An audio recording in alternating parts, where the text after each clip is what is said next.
नमस्कार मित्रों, intelligence PCS के इस ऑफिशियल यूट्यूब चैनल पे आप सभी का एक बार पुनः स्वागत है। डेली करंट अफेयर्स की सीरीज़ जो है 2-3 दिनों से रुकी हुई थी, यानी 30 तारीख के बाद दोबारा नहीं आ पाई। दीपावली की छुट्टी के कारण मैं भी घर चला गया था। तो आज हम 31 अक्टूबर से लेकर के आज यानी 3 नवंबर तक के करंट अफेयर्स को डिस्कस करेंगे। वीडियो थोड़ा लंबा हो सकता है, लेकिन जो डेली न्यूज़पेपर में करंट अफेयर्स आए थे उन सबको एक साथ हम समेटने की कोशिश करेंगे। ठीक है, तो सबसे पहला करंट अफेयर्स इसमें है कि भव्य दीपोत्सव 2024 जो अयोध्या में मनाया गया अभी 29 यानी 30 अक्टूबर को, उससे रिलेटेड एक खबर है कि 1121 लोगों द्वारा माता सरयू की एक साथ आरती की गई। ये भी Guinness book of world record में दर्ज हुआ। और 25.12 लाख से ज़्यादा दीप एक साथ प्रज्वलित किए गए जो है दिवाली के अवसर पर अयोध्या में, ये भी Guinness book of world record में दर्ज हो गया है।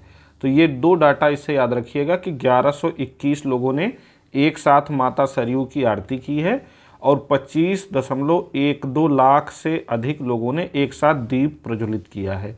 और ये दोनों रिकॉर्ड जो है Guinness book of world record में दर्ज हो गया है। अगला जो करंट है न्यूज़पेपर का, 31 अक्टूबर के वैज्ञानिकों ने विकसित की एक अद्भुत स्याही वैज्ञानिकों ने विकसित की है। क्या है? इंस्टीट्यूट ऑफ नैनो टेक्नोलॉजी के वैज्ञानिकों ने नकली करेंसी, प्रमाण पत्र, दवाओं और जालसाजों से निपटने के लिए एक अद्भुत स्याही विकसित की है। किसने विकसित की है? इंस्टीट्यूट ऑफ नैनो टेक्नोलॉजी के वैज्ञानिकों ने। ठीक है, इंस्टीट्यूट ऑफ नैनो टेक्नोलॉजी के वैज्ञानिकों द्वारा ये स्याही विकसित की गई है। किस लिए विकसित की गई है? नकली करेंसी नोटों का पता लगाने के लिए, प्रमाण पत्रों की वैधता की जांच के लिए, दवाओं की जांच के लिए और जालसाजों से निपटने के लिए। इसमें कई स्तर की अतिरिक्त सुरक्षा जोड़ी गई है। नई स्याही अलग तरंग दैर्ध्य में रंग बदलने की क्षमता रखती है और बेहतरीन सुरक्षा सुविधाएं प्रदान करती है। यह स्याही 365 nm प्रकाश में नीली दिखती है, 395 nm प्रकाश में गुलाबी दिखती है और 980 nm में नियर इंफ्रारेड प्रकाश में नारंगी लाल नजर आती है। ठीक है, तो एक वैज्ञानिकों द्वारा अद्भुत स्याही विकसित की गई है। इंस्टीट्यूट ऑफ नैनो टेक्नोलॉजी के वैज्ञानिक हैं। बस इतना ध्यान रखिएगा। किससे? करेंसी, प्रमाण पत्र, दवा और जालसाजों से निपटने के लिए। अगला देख लेते हैं। रक्षा मंत्री ने तवांग में भारतीय सैनिकों के साथ दिवाली मनाई। तवांग कहाँ है? अरुणाचल प्रदेश में है, भारत चीन सीमा पे है। ठीक है, अरुणाचल प्रदेश के तवांग में मेजर रालेंगनाव बाबखाथिंग को समर्पित वीरता संग्रहालय का उद्घाटन किया। ठीक है, मेजर रालेंगनाव बाबखाथिंग को समर्पित वीरता संग्रहालय का उद्घाटन किया गया माननीय रक्षा मंत्री द्वारा। और भारत रत्न सरदार वल्लभ भाई पटेल की प्रतिमा, देश का वल्लभ भी, उसका भी वहाँ पे अनावरण किया गया। कहाँ पे अनावरण किया गया? तवांग में। ठीक है, तवांग अरुणाचल प्रदेश में है। रक्षा मंत्री राजनाथ सिंह द्वारा अनावरण किया गया। अगली महत्वपूर्ण घटना है कि सीडीएस अनिल चौहान की अल्जीरिया यात्रा। अल्जीरिया की यात्रा पर चीफ ऑफ डिफेंस स्टाफ गए हैं। ये 31 अक्टूबर से 4 नवंबर तक की उनकी यात्रा है। किस लिए की गई है? रक्षा सहयोग पर एक समझौता ज्ञापन पर हस्ताक्षर करने के लिए। और इससे पहले राष्ट्रपति द्रौपदी मुर्मू भी अल्जीरिया की यात्रा पर थीं। अल्जीरिया के राष्ट्रपति अब्देल मजीद तब्बोने के निमंत्रण पर वो गई थी। ठीक है, तो यहाँ से आपको ये जानना चाहिए कि सीडीएस अनिल चौहान हैं, अल्जीरिया की यात्रा पे गए हैं 31 अक्टूबर से 4 नवंबर तक। ठीक है, राष्ट्रपति द्रौपदी मुर्मू गई थी वहाँ के अल्जीरिया के राष्ट्रपति अब्देल मजीद तब्बोने के निमंत्रण पर। ठीक है, अब्देल मजीद तब्बोने के निमंत्रण पर।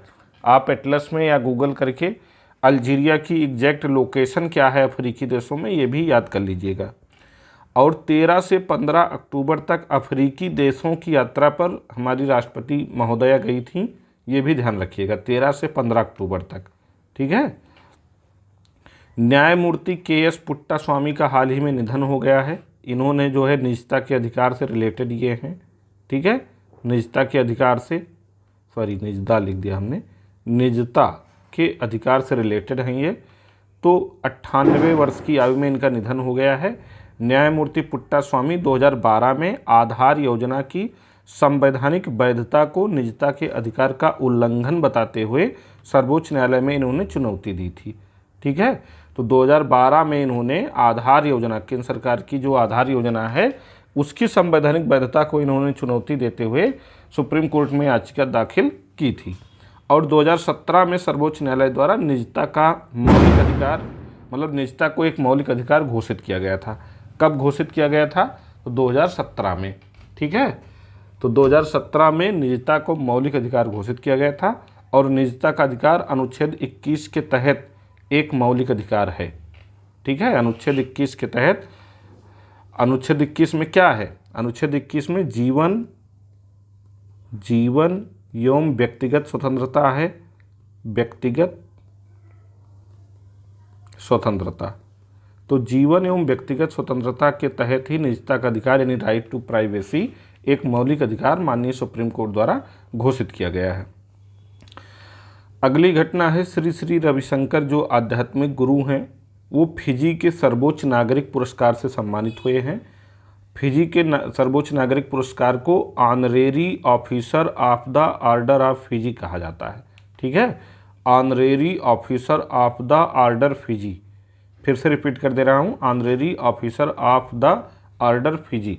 इस पुरस्कार से श्री श्री रविशंकर को सम्मानित किया गया है।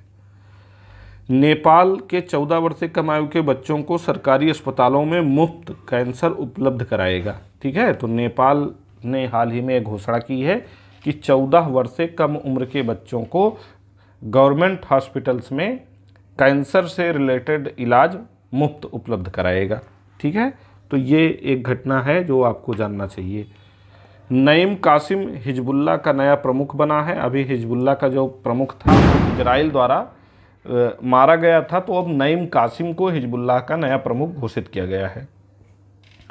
पेड्रो सांचेज जो हैं ये स्पेन के जो राष्ट्राध्यक्ष हैं यानी स्पेन के जो पीएम हैं, इन्होंने मुंबई में चौथे स्पेन भारत फोरम का उद्घाटन किया है।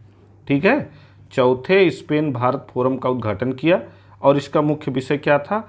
भू राजनीति और तकनीकी चुनौतियों के बीच स्पेन भारत साझेदारी, नए क्षितिज, नई संभावनाएं। मुख्य विषय क्या है? भू राजनीति और तकनीकी चुनौतियों के बीच स्पेन भारत साझेदारी, नए क्षितिज, नई संभावनाएं। बस इतना याद रखिए, इसकी थीम याद रखिए। कहाँ उद्घाटन किया इन्होंने? मुंबई में उद्घाटन किया। कौन सा था? चौथा था। संजीवनी क्या है?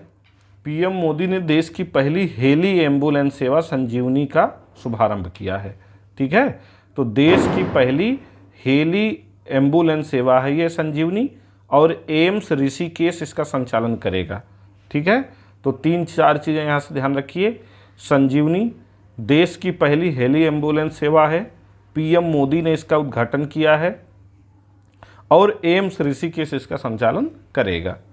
चलिए अगला है 3 कैंसर रोधी दवाओं की कीमतें कम करने का निर्देश। बजट में इसका उल्लेख माननीय वित्त मंत्री द्वारा किया गया था। तो पहले इन कैंसर रोधी दवाओं की जीएसटी दरें घटाई गई थी। ठीक है, और अब जो है इन पर सीमा शुल्क भी मतलब पहले सीमा शुल्क कम किया गया था, अब जीएसटी दरें भी कम कर दी गई हैं। तो राष्ट्रीय औषधि मूल्य निर्धारण प्राधिकरण ने कंपनियों को 3 कैंसर रोधी दवाओं की कीमतें कम करने का निर्देश दिया है। कौन कौन सी दवाएं हैं? ट्रेस्टुजुमाब है और ओसेमार्टिनिब है, डुरवालुमाब है। ठीक है, ट्रेस्टुजुमाब, ओसेमार्टिनिब और डुरवालुमाब इनका नाम है। तो पहले इन पे सीमा शुल्क कम किया गया था बजट में, अब इन पर जीएसटी दरें भी घटा दी गई हैं। ठीक है, पहले सीमा शुल्क घटाया गया था, अब जीएसटी दरें भी कम कर दी गई हैं। CRS मोबाइल ऐप किससे रिलेटेड है? केंद्रीय गृह मंत्री अमित शाह ने प्रौद्योगिकी को शासन के साथ एकीकृत करने के लिए नागरिक पंजीकरण प्रणाली CRS यानी मोबाइल एप्लीकेशन लॉन्च किया है। ठीक है, किसने लॉन्च किया है? केंद्रीय मंत्री अमित शाह ने, गृह मंत्री अमित शाह ने, प्रौद्योगिकी को शासन के साथ एकीकृत करने के लिए। ठीक है, ध्यान रखिएगा इसको। प्रौद्योगिकी को शासन के साथ एकीकृत करने के लिए नागरिक पंजीकरण प्रणाली CRS मोबाइल एप्लीकेशन लॉन्च किया गया है। किसके द्वारा लॉन्च किया गया है? तो माननीय गृह मंत्री द्वारा लॉन्च किया गया है। भारतीय वैज्ञानिकों ने एक नया ग्रह खोजा है ब्रह्मांड में। क्या नाम है इसका? TOI 6651b TOI 6651b, ठीक है। TOI 6651b यह एक अनोखा बाह्य ग्रह है जिसका भार पृथ्वी के द्रव्यमान का लगभग 60 गुना है, ठीक है। पृथ्वी के द्रव्यमान का लगभग 60 गुना है तथा इसकी त्रिज्या पृथ्वी से 5 गुना अधिक है, 5 गुना, ठीक है। TOI 6651b इसका नाम है। पृथ्वी के द्रव्यमान का लगभग 60 गुना है और त्रिज्या पृथ्वी से लगभग 5 गुना ज़्यादा है। फ्रांसिस फोर्ड कोपोला, इनको जो है लाइफ टाइम अचीवमेंट अवार्ड दिया गया है 2025 का। AFI life time achievement award, ये अमेरिका का प्रतिष्ठित अवार्ड है जो दिया गया है इनको। द गॉडफादर और एपोकैलिप्स नाउ जैसी क्लासिकल फिल्मों के मशहूर कोपोला के काम ने अमेरिकी सिनेमा को गहराई से प्रभावित किया, इसलिए इनको ये पुरस्कार दिया गया है। तो AFI life time achievement award Francis Ford Coppola को मिला है, ठीक है। चलिए, AIFF अखिल भारतीय फुटबॉल महासंघ को सियोल में AFC वार्षिक पुरस्कारों के दौरान ग्रास रूट फुटबॉल के लिए प्रतिष्ठित राष्ट्रपति मान्यता पुरस्कार रजत से सम्मानित किया गया है, ठीक है। तो AIFF यानी अखिल भारतीय फुटबॉल महासंघ को सियोल में AFC वार्षिक पुरस्कारों के दौरान ग्रास रूट फुटबॉल के लिए प्रतिष्ठित राष्ट्रपति मान्यता पुरस्कार से सम्मानित किया गया है। कहाँ पे सम्मानित किया गया? सियोल में, ठीक। सुमित धर्मवर्धन को जो है ICC यानी अंतर्राष्ट्रीय क्रिकेट परिषद ने, इंटरनेशनल क्रिकेट काउंसिल ने अपनी भ्रष्टाचार रोधी इकाई यानी ACU का अध्यक्ष नियुक्त किया है। किसको? सुमित धर्मवर्धन का। और अगर पूछा जाएगा किस देश से संबंधित है तो ये श्रीलंका से संबंधित है, ठीक है। श्रीलंका देश से इनका संबंध है। चलिए अगला देख लेते हैं। और ICC का मुख्यालय अगर पूछ लिया जाए कहाँ पे है तो ICC का हेड ऑफिस दुबई में है, दुबई। विदेशी मुद्रा भंडार, RBI ने विदेशी मुद्रा भंडार प्रबंधन पर अप्रैल से सितंबर 2024 तक अपनी 43वीं अर्धवार्षिक रिपोर्ट प्रकाशित की है।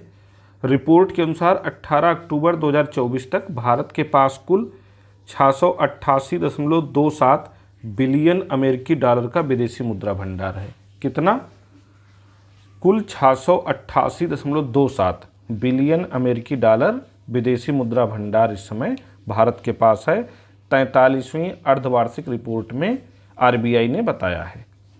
एक्ट फॉर डिलेक्सिया अभियान जो है ये राष्ट्रपति भवन, इंडिया गेट और संसद जैसी इमारतों को एक्ट फॉर डिलेक्सिया अभियान के माध्यम से जागरूकता को बढ़ावा देने के लिए लाल रंग से रोशन किया गया है, ठीक है। दीपावली के अवसर पर एक्ट फॉर डिलेक्सिया अभियान के तत्वाधान में राष्ट्रपति भवन, इंडिया गेट और संसद जैसी इमारतों को लाल रंग से रोशन किया गया है।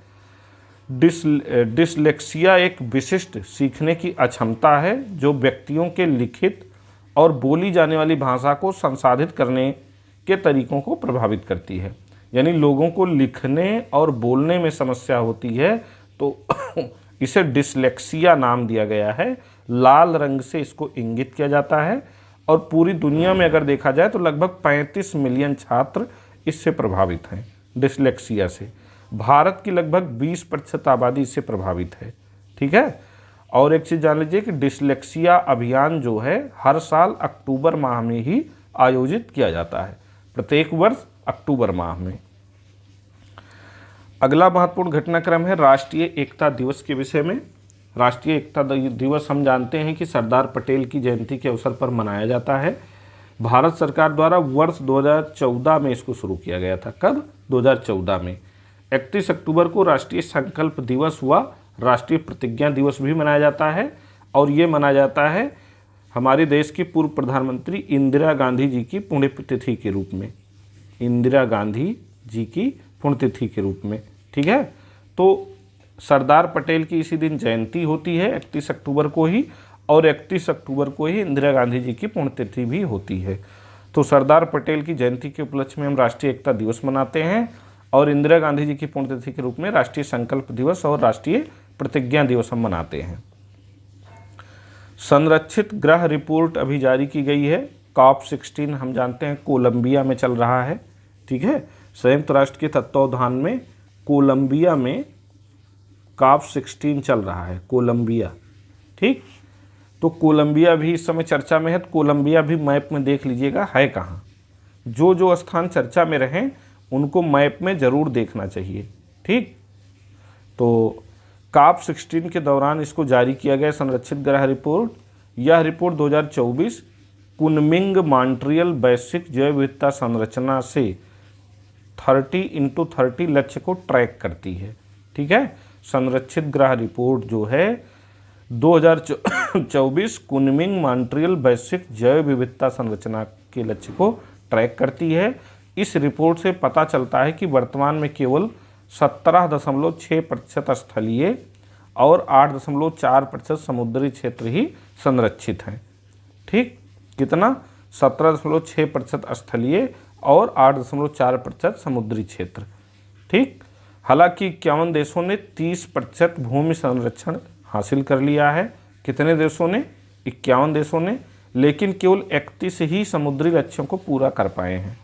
ठीक है, भूमि संरक्षण का लक्ष्य जो 30% का है इसको तो 51 देशों ने हासिल कर लिया है, लेकिन 31 देश ही ऐसे हैं जो समुद्री लक्ष्यों को पूरा कर पाए हैं, जिसमें प्रमुख जैव विविधता क्षेत्रों और महत्वपूर्ण पारिस्थितिकी प्रणालियों की कमी है। अशोक चंद्रा जो है, इनको जान लीजिए कि अशोक चंद्रा PNB के MD और CEO नियुक्त किए गए हैं। बस इतना याद रखिए, PNB यानी पंजाब नेशनल बैंक के MD और CEO नियुक्त हुए हैं। पंजाब नेशनल बैंक भारत का एक सार्वजनिक क्षेत्र का बैंक है। इस समय भारत में सार्वजनिक क्षेत्रों के बैंकों की कुल संख्या कितनी है, आप कमेंट करके हमको ज़रूर बताइएगा। ठीक, और पंजाब नेशनल बैंक की स्थापना कब हुई थी ये भी कमेंट करके ज़रूर बताइएगा। चलिए, DBS बैंक इंडिया क्यों चर्चा में है? अवतार और सेरामाउंट द्वारा 2024 में भारत में महिलाओं के लिए सर्वश्रेष्ठ कंपनियों में से एक के रूप में से मान्यता दी गई है। किसको? DBS बैंक को। तो ये काफ़ी इम्पोर्टेंट है। अवतार और सेरामाउंट द्वारा दी गई है 2024 में भारत में महिलाओं के लिए सर्वश्रेष्ठ कंपनी के रूप में। ठीक, तो ये तो थे 31 अक्टूबर के करंट अफेयर्स। अब हम देखते हैं 1 नवंबर के प्रमुख करंट अफेयर्स क्या क्या हैं। पशु चिकित्सकों के लिए पहली बार मानक दिशा निर्देश जारी किए गए हैं। एंटीबायोटिक्स के न्यूनतम उपयोग पर इसमें जोर दिया गया है।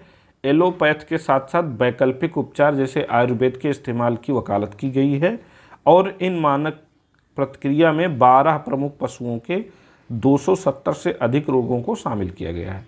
ठीक है, तो पशु चिकित्सकों के लिए पहली बार मानक दिशा निर्देश जारी किया गया। एंटीबायोटिक्स के न्यूनतम उपयोग पर जोर दिया गया है। एलोपैथ के साथ साथ वैकल्पिक उपचार जैसे आयुर्वेद के इस्तेमाल की वकालत की गई है। 12 प्रमुख पशुओं के 270 से अधिक रोगों को इसमें शामिल किया गया है। बस इतना इसमें जानना है। कोरल ट्रायंगल चर्चा में है। COP16 में कोरल ट्रायंगल जैव विविधता के लिए जीवाश्म ईंधन के खतरों पर प्रकाश डाला गया है। ठीक है, COP16 हमने ऊपर बताया ही कि कोलंबिया में चल रहा है। कहाँ पे? कोलंबिया में।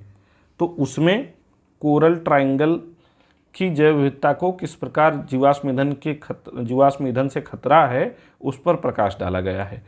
कोरल ट्रायंगल में दुनिया की 76% कोरल प्रजातियां यानी मूंगे की प्रजातियां पाई जाती हैं। इस क्षेत्र के देशों में Indonesia, Malaysia, Papua New Guinea, Singapore, Philippines, Timor Leste और सोलोमन द्वीप शामिल हैं। कौन कौन से देश आते हैं? Indonesia, Malaysia, Papua New Guinea, Singapore, Philippines, Timor Leste और सोलोमन द्वीप।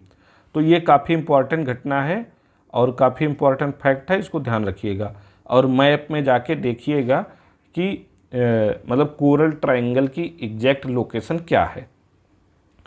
दुनिया की सबसे बड़ी इमारत मुकाब का निर्माण कर रहा है सऊदी अरब कर रहा है, अपनी राजधानी रियाद में कर रहा है। ठीक है, कौन कर रहा है? सऊदी अरब। मुकाब इस इमारत का नाम होगा और रियाद में कर रहा है, बस इतना याद रखिए। राष्ट्रपति भवन, सांस्कृतिक केंद्र और अमृत उद्यान में प्रतिष्ठित कोणार्क चक्र की 4 बलुआ पत्थर की प्रतिकृतियाँ जो है यहाँ स्थापित की गई हैं। कहाँ पे? राष्ट्रपति भवन में। राष्ट्रपति भवन में, सांस्कृतिक केंद्र और अमृत उद्यान में कोणार्क चक्र की 4 बलुआ पत्थर की प्रतिकृतियाँ स्थापित की गई हैं। ठीक। दुर्गेश अरण्य प्राणी उद्यान हिमाचल प्रदेश में है। ये चर्चा में है। क्यों चर्चा में है? कि टिकाऊ और पर्यावरण अनुकूल बुनियादी ढांचे के लिए भारतीय हरित भवन परिसर से प्रमाणन प्राप्त करने वाला भारत का पहला चिड़ियाघर बन गया है। ठीक है, तो ये वेरी इंपॉर्टेंट है, इसको याद रखिएगा, वेरी इंपॉर्टेंट। ठीक, तो टिकाऊ और पर्यावरण अनुकूल बुनियादी ढांचे के लिए भारतीय हरित भवन परिसर से प्रमाणन प्राप्त करने वाला भारत का पहला चिड़ियाघर बना है। तो इस चिड़ियाघर की स्थापना कब हुई थी और इसका कुल एरिया कितना है, इसका कुल क्षेत्रफल कितना है, आप हमें कमेंट करके बताएंगे। विश्व का सबसे बड़ा सोलर फ्लोटिंग प्रोजेक्ट जो है, जो मध्य प्रदेश के खंडवा में स्थापित किया गया था, माननीय प्रधानमंत्री जी ने इसका उद्घाटन किया था, तो इसने अब काम करना शुरू कर दिया है। ठीक है, कहाँ बनाया गया है? ओंकारेश्वर में, नर्मदा नदी पर। तो पूरी क्षमता के साथ इसने विद्युत उत्पादन शुरू कर दिया है। ये कब स्थापित किया गया था? अभी हाल ही में करंट में चर्चा में था, पिछले साल। तो आप इसको हमें कमेंट करके बताइएगा कि विश्व का सबसे बड़ा सोलर फ्लोटिंग प्रोजेक्ट कब स्थापित किया गया था। कोंगरे तूफान चर्चा में है। ये ताइवान के पूर्वी तट पर आया है। कहाँ आया है? ताइवान के पूर्वी तट पर। ठीक। एक जिला एक उत्पाद वाल का उद्घाटन किया है केंद्रीय मंत्री पीयूष गोयल द्वारा, सऊदी अरब के रियाद में किया गया है। ठीक है, तो ये काफ़ी इंपॉर्टेंट घटना है। एक जिला एक उत्पाद, कहाँ पे? पीयूष गोयल द्वारा सऊदी अरब के रियाद में। ठीक। अन्य घटनाक्रम क्या है? कि मोहम्मद बिन जायद यूनिवर्सिटी ऑफ आर्टिफिशियल इंटेलिजेंस शोध के लिए समर्पित दुनिया का पहला स्नातक स्तर का AI विश्वविद्यालय है।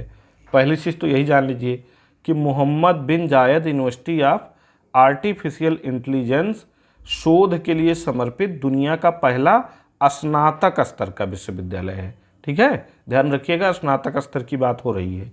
इसने क्या किया है कि दुनिया का सबसे उन्नत open source Hindi large language model Nanda जारी किया है। ठीक है, क्या नाम है उसका? नंदा। दुनिया का सबसे उन्नत open source Hindi large language model Nanda. तो ओपन सोर्स के रूप में जारी किए गए इस मॉडल को university institute of foundation model ने इंसेप्शन और सेरेब्रस सिस्टम के साथ साझेदारी में विकसित किया है। तो नंदा इसका नाम है। मोहम्मद बिन जायद यूनिवर्सिटी ऑफ आर्टिफिशियल इंटेलिजेंस जो ग्रेजुएशन स्तर का पहला AI विश्वविद्यालय है ने जारी किया है। ठीक है, तो इतना ध्यान रखिएगा। अब 2 नवंबर के महत्वपूर्ण करंट अफेयर्स हम लोग देख लेते हैं। धरती पर अंतरिक्ष उतारकर भारत ने इतिहास रचा। कहाँ पे ऐसा किया? इसरो ने किया है। कहाँ पे? लेह में। देश के पहले एनालॉग अंतरिक्ष अभियान HUB-1 का शुभारंभ किया। ठीक है, इसरो ने लेह में देश के पहले एनालॉग अंतरिक्ष अभियान HUB-1 का शुभारंभ किया। एनालॉग के तहत धरती पर ऐसी जगह को चुना जाता है जो अंतरिक्ष या किसी आकाशीय पिंड के वातावरण जैसी हो। देश के अंतरिक्ष विजन 2047 में 2035 तक भारतीय अंतरिक्ष स्टेशन स्थापित करना और 2040 तक चंद्रमा पर भारतीय को उतारना शामिल है। तो ये लाइन बड़ी इंपॉर्टेंट है कि देश ने अंतरिक्ष विजन 2047 जारी किया है, जिसमें 2035 तक भारतीय अंतरिक्ष स्टेशन स्थापित करना। कब तक? 2035 तक भारतीय अंतरिक्ष स्टेशन स्थापित करना और 2040 तक चंद्रमा पर भारतीयों को उतारना शामिल है। तो ये काफ़ी इंपॉर्टेंट है, इसको ध्यान रखिएगा। यह mission human space flight centre, AAKS studio, Ladakh विश्वविद्यालय, IIT बॉम्बे के सहयोग और लद्दाख स्वायत्त पहाड़ी विकास परिषद के समर्थन से शुरू किया गया है। ठीक है, तो लेह में ऐसा किया गया है। ठीक, एनलॉग अंतरिक्ष अभियान हब-1 का शुभारंभ हुआ है देश के अंतरिक्ष विजन 2047 के तहत, और देश के अंतरिक्ष विजन 2047 में 2035 तक भारतीय अंतरिक्ष स्टेशन स्थापित करना और 2040 तक चंद्रमा पर भारतीयों को उतारना शामिल है। ठीक, कृषि मंत्रालय ने ड्रोन परिचालन संबंधी दिशा निर्देश अभी हाल ही में जारी किए हैं। साथ ही साथ 1261 करोड़ रुपए के बजट को मंजूरी भी प्रदान की है। इसके लिए नमो दीदी ड्रोन योजना के तहत ड्रोन उड़ाने वाली दीदियों को 15 दिन का प्रशिक्षण दिया जाएगा। कितने दिन का प्रशिक्षण? 15 दिन का। नमो दीदी ड्रोन योजना का लक्ष्य 2024-25 से 2025-26 की अवधि के दौरान 14,500 चयनित महिला स्वयं सहायता समूह को ड्रोन उपलब्ध कराना है। ठीक है, तो 14,500 चयनित महिला स्वयं सहायता समूह को ड्रोन उपलब्ध करवाना है, और ड्रोन के माध्यम से खेतों में तरल उर्वरकों और कीटनाशकों का छिड़काव किया जाएगा। ठीक, 80% इसका खर्च जो है केंद्र सरकार वहन करेगी। एक दिन में करीब 20 एकड़ ज़मीन में छिड़काव ड्रोन द्वारा किया जा सकता है। आप हमें कमेंट करके बताइएगा कि ड्रोन दीदी योजना का उद्घाटन कब किया गया था और किसके द्वारा किया गया था। जो हम कमेंट करने के लिए कहें वो कमेंट ज़रूर करिए, इससे आपकी तैयारी और बेहतर होगी। ठीक है, और अगर केवल स्किप कर देंगे तो आप भूल जाएंगे, पेपर में आएगा तो गलत करके आएंगे, इसलिए मैं बोल रहा हूँ। तो ड्रोन नमो दीदी ड्रोन योजना शुरू कब की गई थी, आप कमेंट करके हमको ज़रूर बताइएगा। PM की आर्थिक सलाहकार परिषद के अध्यक्ष विवेक देवराय का निधन हो गया। वह सितंबर 2017 से प्रधानमंत्री की आर्थिक सलाहकार परिषद के अध्यक्ष थे। उन्हें 2015 में पद्मश्री से सम्मानित किया गया था। उन्होंने रामायण, महाभारत जैसे महान ग्रंथों का अंग्रेजी अनुवाद भी किया था, और 2019 तक वो नीति आयोग के सदस्य भी थे। विवेक देवराय, ठीक है, उनका नाम था। प्रधानमंत्री की आर्थिक सलाहकार परिषद के अध्यक्ष थे। 2015 में इन्हें पद्मश्री से सम्मानित किया गया था। अभ्यास गरुड़ शक्ति, भारतीय सेना की 25 सैनिकों की एक टुकड़ी जकार्ता में यानी इंडोनेशिया में 9वें भारत इंडोनेशिया संयुक्त अभ्यास गरुड़ शक्ति के 24 के लिए रवाना हुई है। तो अभ्यास गरुड़ शक्ति ये किन दो देशों के बीच होता है? तो भारत इंडोनेशिया के बीच होता है। भारत इंडोनेशिया, ठीक है, के बीच अभ्यास गरुड़ शक्ति का आयोजन किया जाता है। इस बार ये 9वां अभ्यास है। 25 सैनिकों की एक टुकड़ी जकार्ता के लिए रवाना हो चुकी, यानी जकार्ता में इस बार ये आयोजित किया जा रहा है। बस इतना ध्यान रखिएगा। नोएडा लुफ्थांसा व Singapore airlines Noida international airport से अंतर्राष्ट्रीय विमान सेवा शुरू करेगी। क्या नाम है? लुफ्थांसा व सिंगापुर एयरलाइंस। अप्रैल 2025 से ये शुरू करेगी। बस इतना ध्यान रखिएगा। जैव विविधता को बचाने के लिए 30% क्षेत्र भारत ने संरक्षित करने की प्रतिबद्धता जताई है। कहाँ जताई है? COP16 के दौरान जो कोलंबिया में चल रहा है। तो भारत ने वैश्विक जैव विविधता लक्ष्य के अनुरूप वर्ष 2030 तक अपने स्थलीय, अंतर्देशीय, जल, तटीय और समुद्री क्षेत्र के 30% भाग को संरक्षित करने के लक्ष्य के साथ अपनी एक अपडेटेड जैव विविधता कार्य योजना शुरू की है। ठीक है। कोलंबिया में आयोजित 16वें संयुक्त राष्ट्र जैव विविधता सम्मेलन में पेश अपडेटेड राष्ट्रीय जैव विविधता रणनीति और कार्य योजना में 23 लक्ष्य निर्धारित किए गए हैं। कितने? 23 लक्ष्य। ये याद रखिएगा डेटा, 23 लक्ष्य निर्धारित किए गए हैं। 2030 तक भारत अपने 30% क्षेत्रों को संरक्षित करेगा, जैव विविधता क्षेत्रों को। ठीक है। ये लक्ष्य कुनमिंग मॉन्ट्रियल जैव विविधता रूपरेखा के तहत निर्धारित लक्ष्यों के अनुरूप हैं। तो ये 3-4 लाइन जरूर ध्यान रखिएगा कि 2030 तक 30% क्षेत्र को संरक्षित करेगा भारत। ठीक है। और कोलंबिया में 16वां संयुक्त राष्ट्र जैव विविधता सम्मेलन चल रहा है। ठीक, और इस कार्य योजना में जैव विविधता रणनीति कार्य योजना में जो है 23 लक्ष्य कुल निर्धारित किए गए हैं। ठीक है, और ये लक्ष्य कुनमिंग मॉन्ट्रियल जैव विविधता रूपरेखा के निर्धारित लक्ष्यों के अनुरूप हैं। 1 नवंबर को कुछ राज्यों ने अपना स्थापना दिवस मनाया है, तो ये तो पॉलिटी में आपको बता ही दिया गया है, लेकिन जब आया है तो एक बार आपको रिवाइज करवा दिया जा रहा है। हरियाणा एवं पंजाब राज्य की स्थापना 1 नवंबर 1966 को हुई थी। मध्य प्रदेश राज्य की स्थापना 1 नवंबर 1956 को हुई थी। छत्तीसगढ़ की स्थापना 1 नवंबर 2000 को हुई थी। आंध्र प्रदेश की स्थापना 1 नवंबर 1956 को हुई थी। कर्नाटक की स्थापना 1 नवंबर 1956 को हुई थी। केरल की स्थापना 1 नवंबर 1956 को हुई थी। और तमिलनाडु नाम तो 1950 में पड़ा था, लेकिन मद्रास राज्य की स्थापना 1 नवंबर को हुई थी। और किस वर्ष हुई थी आप इसको कमेंट करके हमको बताइएगा।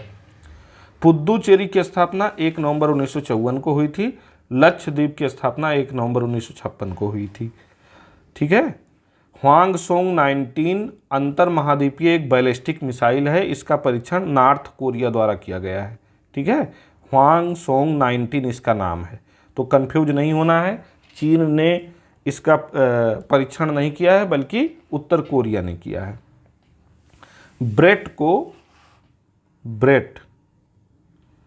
ब्रेट एक शब्द है, ब्रेट। ठीक है, इसको Collins word of the year घोषित किया गया है, यानी कोलिंस डिक्शनरी ने इसको वर्ड ऑफ द ईयर 2024 घोषित किया है।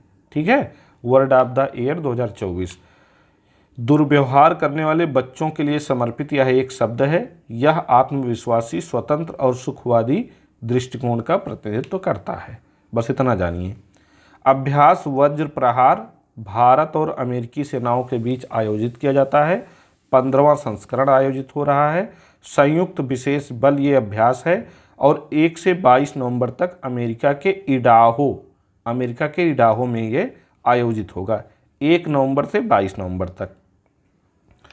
अपशिष्ट से ऊर्जा संयंत्र जो गुजरात का सबसे बड़ा संयंत्र है, इसका उद्घाटन अहमदाबाद में गृह मंत्री द्वारा किया गया है। कहाँ पे किया गया है? अहमदाबाद में। यह गुजरात का सबसे बड़ा अपशिष्ट संयंत्र है। ठीक है, तो गृह मंत्री अमित शाह हैं, तो अमित शाह जी ने इसका उद्घाटन किया है, पीएम मोदी ने नहीं किया है, ये ध्यान रखना है, अमित शाह। ठीक है, अपशिष्ट से ऊर्जा संयंत्र। राजेश कुमार सिंह देश के नए रक्षा सचिव बने हैं। क्या नाम इनका है? राजेश कुमार सिंह। मालदीव क्यों चर्चा में है कि 2025 तक भारत से 1.6 बिलियन MBR विदेशी सहायता मिलने का अनुमान इसने व्यक्त किया है, जो मालदीव को मिलने वाली कुल विदेशी सहायता का लगभग 76% है। ठीक है, तो ये काफ़ी बड़ा अमाउंट है भारत की तरफ से जो मालदीव को दिया जाएगा। मालदीव को मैपिंग करवाई गई है मालदीव की, तो अगर आपने मालदीव की मैपिंग वाला वीडियो नहीं देखा ज़रूर देख लीजिए, क्योंकि ये चर्चा में है। इससे क्वेश्चन RO, बिहार और यूपी तीनों परीक्षाओं में आ सकता है, PCS वाली। अब हम लोग 3 नवंबर के प्रमुख करंट अफेयर्स को देख लेते हैं। देखिए 3 नवंबर को क्योंकि कल जो है प्रतिपदा थी, तो बहुत ज़्यादा समाचार पत्र तो प्रकाशित हुए नहीं थे, ज़्यादा घटनाएं हुई नहीं थी, लेकिन जो हमारे एग्जाम के पॉइंट ऑफ व्यू से पेपर में या विभिन्न साइट पे मिला है वो हम आपको बता दे रहे हैं। कुंभलगढ़ टाइगर रिजर्व चर्चा में है। ये राजस्थान का 6ठा टाइगर रिजर्व बनने जा रहा है। इसमें कुल 5 जिले शामिल होंगे: उदयपुर, राजसमंद, ब्यावर, पाली और सिरोही। ठीक है, उदयपुर, राजसमंद, ब्यावर, पाली और सिरोही जिले इसमें शामिल होंगे। कुल क्षेत्रफल इसका होगा 1397 किलोमीटर स्क्वायर। और राजस्थान के जो अन्य टाइगर रिजर्व हैं 5 रणथंभौर हैं, सरिस्का है, मुकुंदरा हिल है, रामगढ़ विषधारी है जो हाल ही में घोषित हुआ था, और धौलपुर करौली है। कोल इंडिया लिमिटेड अपनी स्थापना के 50वें वर्ष में प्रवेश कर रहा है। इसकी स्थापना 1975 में की गई थी। दीपम 2.0 मुफ्त सिलेंडर योजना अगर पूछेगा तो ये आंध्र प्रदेश द्वारा शुरू की गई है। दीपम 2.0 मुफ्त सिलेंडर योजना।